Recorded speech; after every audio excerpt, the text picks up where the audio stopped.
বর্ণাঢ্য আয়োজন ও নানা ধর্মীয় আচার অনুষ্ঠানের মধ্য দিয়ে সনাতন ধর্মাবলম্বীদের শ্রী শ্রী জগন্নাথ দেবের রথযাত্রা উৎসব অনুষ্ঠিত হয়েছে। শুক্রবার ২৭ জুন বিকেল ৩টায় কিশোরগঞ্জ জেলা শাখা বাংলাদেশ পূজা উদযাপন ফ্রন্টের উদ্যোগে রথযাত্রা, ধর্মীয় আলোচনা সভা ও বর্ণাঢ্য শোভাযাত্রা সম্পন্ন হয়। উপজেলার নিকলী কেন্দ্রীয় হরিসভা থেকে দোপাহাটি জীবন আচার্যের বাড়ি মন্দিরে রথযাত্রা অনুষ্ঠিত হয়। এতে সনাতন ধর্মাবলম্বীদের শত শত নারী পুরুষ অংশ নেন। হিন্দু ধর্মের বিশ্বাস অনুযায়ী দেবতা জগন্নাথ ও তার ভ্রাতা ভগ্নীর জন্য ৩টি রথের এই যাত্রা প্রথম রথ, আর ৯ দিন পরে দ্বিতীয় বা উল্টো রথ যাত্রার মধ্য দিয়ে শেষ হবে এই আনুষ্ঠানিকতা। রথযাত্রার পূর্বে নিকলী কেন্দ্রীয় হরিসভায় ধর্মীয় আলোচনা সভা ও বর্ণাঢ্য শোভাযাত্রার অনুষ্ঠানে উদ্বোধনী ও স্বাগত বক্তব্য দেন নিকলী উপজেলা বিএনপির সভাপতি ও কিশোরগঞ্জ জেলা বিএনপির যুগ্ম আহ্বায়ক অ্যাডভোকেট বদরুল মোমেন মিঠু। আজকে এই অনুষ্ঠানের উদ্বোধনী প্রথমে আমি শুভ উদ্বোধন ঘোষণা করলাম। এটা কিন্তু আমাদের এই সনাতন ধর্মাবলম্বীদের একটা সবচেয়ে বড় একটা উৎসব। এই উৎসব সবচেয়ে বড়টা হয় জগন্নাথ মন্দিরে। তো সমগ্র বাংলাদেশের হিন্দু সম্প্রদায় আজকে এই রথযাত্রা অংশগ্রহণ করবে। উক্ত রথযাত্রা ও আলোচনা সভায় কিশোরগঞ্জ জেলা শাখার পূজা উদযাপন ফ্রন্টের সদস্য সচিব বাবু জীবন চন্দ্র দাসের সঞ্চালনায় ও কিশোরগঞ্জ জেলা শাখার পূজা উদযাপন ফ্রন্টের আহ্বায়ক আবু তাপস সাহা অপুর সভাপতিত্বে প্রধান অতিথির বক্তব্য রাখেন নিকলী উপজেলা সহকারী কমিশনার ভূমি বাবু প্রতীক দত্ত। নামে একজন রাজা ছিলেন, তিনি ছিলেন কৃষ্ণ ভক্ত। তো সেই রাজা একদিন হঠাৎ স্বপ্নে দেখেন যে সমুদ্রের একটা কাষ্ঠখণ্ড ভেসে আসবে, এই কাঠের খণ্ড দিয়ে একটি প্রতিমা নির্মাণ করতে হবে বা একটি মূর্তি নির্মাণ করতে হবে। তো সেই কাষ্ঠখণ্ড একদিন ভেসে আসার পরে তখন এই দেশটার নাম ছিল মালব দেশ। হ্যাঁ, এটা বর্তমানে যেটা পুরী, যেটা জগন্নাথ দেবের যে মেইন যে ধাম আর কি, সেটি পুরী। সেই জায়গায় সমুদ্রে একটি কাঠের খণ্ড ভেসে আসে, কিন্তু কাঠের খণ্ডটা এতই শক্ত ছিল এবং এতই ওয়েট ছিল যে এইটা দিয়ে স্থানীয় কোনো তাদেরকে দিয়ে এটা দিয়ে কোনোভাবেই মূর্তি নির্মাণ করা যাচ্ছিল না। এ সময় বিশেষ অতিথির বক্তব্য রাখেন উপজেলা বিএনপির সাধারণ সম্পাদক আতিকুল ইসলাম তালুকদার হেলিম, নিকলী থানার অফিসার ইনচার্জ কাজী আরিফ উদ্দিন, কিশোরগঞ্জ জেলা শাখার পূজা উদযাপন ফ্রন্টের যুগ্ম আহ্বায়ক ও বাজিতপুর উপজেলা যুবদলের যুগ্ম আহ্বায়ক সুজন বণিক। আজকে নিকলী রথযাত্রা মহোৎসব অনেক সুন্দর হয়েছে, এরকম আর কখনো হয়নি। আজকের মতো এত লোকজন, এত আয়োজন কখনো হয়নি। খুব ভালো লাগছে, এই মহোৎসবে অনেক লোকজন আসছে, সবাই অনেক মজা করছে। পরিবার সহ সকলকে নিয়ে আমাদের ধর্মের মানুষ আজকে আমাদের এখানে আসছে, সবাইকে নিয়ে অনেক মজা করছি। আমরা অনেক ভালো লাগছে। আমার কাছে অনেক ভালো লাগে। রথযাত্রা হিন্দুদের একটি পুরনো ঐতিহ্যবাহী উৎসব। এটা শুরু হয়েছিল সেই পুরীতে, ইন্ডিয়ার উড়িষ্যা রাজ্যের পুরীতে। তো কালের প্রবর্তনে আমাদের নিকলীতে চলে আসছে। আমরা অনেক অনেক এনজয় করি এবং আমাদের অনেক ভক্তি শ্রদ্ধার সাথে আমরা পালনের চেষ্টা করি। এখানে আমি অনেকের সাথে দেখা হয়েছে, মুসলিম সম্প্রদায়ের আমার অনেক বন্ধু বান্ধব আছে পুরোনো দিনের। তারা আসছে, আয়সা বলতেছে যে আমাদের রথযাত্রা, তোমাদের না।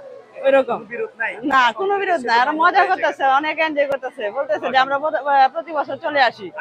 আইন শৃঙ্খলা রক্ষাকারী বাহিনী তো সবসময় আমাদের পাশে আছে এবং অনেক সুন্দরভাবে উদযাপন হয়েছে এই বছর। এদিকে অনুষ্ঠানের নিরাপত্তার জন্য পুরো সড়ক জুড়ে সতর্ক অবস্থানে ছিল আইন শৃঙ্খলা বাহিনীর সদস্যরা। নিরাপত্তা নিশ্চিত করতে রয়েছে পুলিশি টহল ও প্রশাসনের সার্বক্ষণিক নজরদারি। এছাড়াও প্রথমবারের মতো উপজেলার সবচেয়ে ঐতিহ্যবাহী রথযাত্রার নিকলীর সর্ববৃহৎ রথযাত্রা অনুষ্ঠিত হয়েছে। আজকে মহাযাত্রা রথ মেলায় সবাইকে অভিনন্দন। সনাতন ধর্মের মুরব্বিয়ান আপনারা আজকে সে রথযাত্রা হোক, আগামী দিনে সমৃদ্ধ বাংলাদেশ গড়া এক শক্তি। আজকে যে মিলন মেলা প্রতি বছরই আমাদের হয়ে থাকে, সার্থক এবং সফল হবে। তাই আসুন, আমি কথা বাড়ালাম না।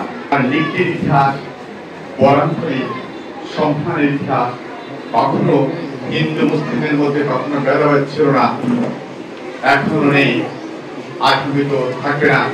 শ্রী শ্রী জগন্নাথ দেবের রথযাত্রা আসলে নিকলিতে একটি উৎসবমুখর পরিবেশে আজকে রথযাত্রা পালন হচ্ছে। নিকলিতে রথযাত্রাটা আজকে এই বছরেই খুবই উৎসবমুখর পরিবেশে অনেক লোকের সমাগম হয়েছে, যা ইলেকট্রনিক্স প্রিন্ট মিডিয়ার মাধ্যমে সবাইকে অবগত করছি। আসলে এই রথযাত্রা থেকে আমরা এই অঙ্গীকার হতে চাই, আসলে আমাদের সনাতন ধর্মে আমরা যারাই আছি আমরা সবাই সবার সুরক্ষা দিব। এবং আজকের এই রথযাত্রা থেকে আমাদের ঢাকায় যে মন্দির ভাঙচুর করা হয়েছে এর তীব্র নিন্দা ও প্রতিবাদ জানায় আজকের রথযাত্রা থেকে। এবং আনন্দর মুখর পরিবেশে সেটা সুন্দর হয়েছে এবং ভবিষ্যতে আরো আধুনিক আরো সুন্দরভাবে আরো গতিশীলভাবে যেন হয় সেটাই আমাদের প্রত্যাশা। এইরকম ধরনের কিছু হয় না, এই রথযাত্রাটা নিকলিতে এই প্রথম হয়েছে। আর আজকে যেই উৎসর মুখর পরিবেশে যে মিলন মেলা হয়েছে এবং সকলের অংশগ্রহণকৃতভাবে এটা প্রাধান্য পেয়েছে, আশা করি সামনে আরো সুন্দর হতে পারে। রথযাত্রাকে কেন্দ্র করেছিল দিনব্যাপী গ্রামীণ মেলা। মেলায় হস্তশিল্প, খেলনা, শিশুদের জন্য বিনোদনের উপকরণ, মিষ্টান্ন ও নানান ধরনের স্টলের দেখা মিলেছে। পুরো এলাকা জুড়ে বিরাজ করছে উৎসবের আমেজ। ভক্তবৃন্দ জগন্নাথ দেবের রথকে রশি দিয়ে টেনে জীবনচন্দ্র আচার্যের বাড়ি মন্দির গিয়ে শেষ হয়। রথ টানা শেষে ভক্তদের মাঝে প্রসাদ বিতরণ করা হয়। অনুষ্ঠানমালায় রয়েছে হোমযজ্ঞ, পূজা অর্চনা, রামায়ণ গান, লীলা নৃত্যপাঠ, বৈদিক ও ভজন কীর্তন। উক্ত রথযাত্রা ও ধর্মীয় আলোচনা সভায় নিকলী উপজেলার রাষ্ট্র সংস্কার আন্দোলনের আহ্বায়ক খাইরুল মোমেন স্বপন, উপজেলা কৃষক দলের সভাপতি নজরুল ইসলাম মেম্বার, উপজেলা যুব দলের সাবেক যুগ্ম সম্পাদক শামীম আল মামুন, উপজেলা স্বেচ্ছাসেবক দলের আহ্বায়ক শেখ রাসেল, জেলা পূজা উদযাপন ফ্রন্টের যুগ্ম আহ্বায়ক বাবু সুকুমার বর্মন, নিকলী কেন্দ্রীয় হরিসভার সাধারণ সম্পাদক স্বপন কুমার সাহা, নিকলী পুরাতন বাজার কমিটির সাধারণ সম্পাদক নয়ন কুমার সাহা, কেন্দ্রীয় হরিসভার সহ সাধারণ সম্পাদক সজল বর্মন, সুমন কুমার সাহা, অর্থ সম্পাদক রাজন সূত্রধর উপস্থিত ছিলেন। আমরা বিকাল 3টায় নিকলী কেন্দ্রীয় হরিসভার থেকে রথযাত্রা আমরা শুরু করি। এখানে মাসির বাড়িতে ওনার বাপের বাড়িতে যাচ্ছে। আমরা বাংলাদেশ পূজা অর্জন ফ্রন্টের উদ্যোগে আজকে আমরা কিশোরগঞ্জ জেলা পূজা অর্জন ফ্রন্টের উদ্যোগে আমরা এই অনুষ্ঠানটা করছি।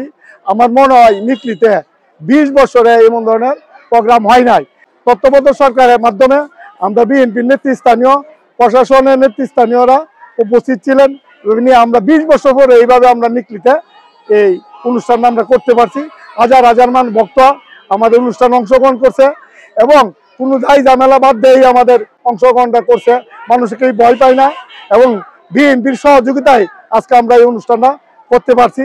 বাংলাদেশ পূজা অর্জন ফ্রন্ট কিশোরগঞ্জ জেলা শাখার উদ্যোগে আমরা অনুষ্ঠানটা করছি। সকলকে ধন্যবাদ জানিয়ে আমার আজকের বক্তব্য শেষ করলাম। ধন্যবাদ।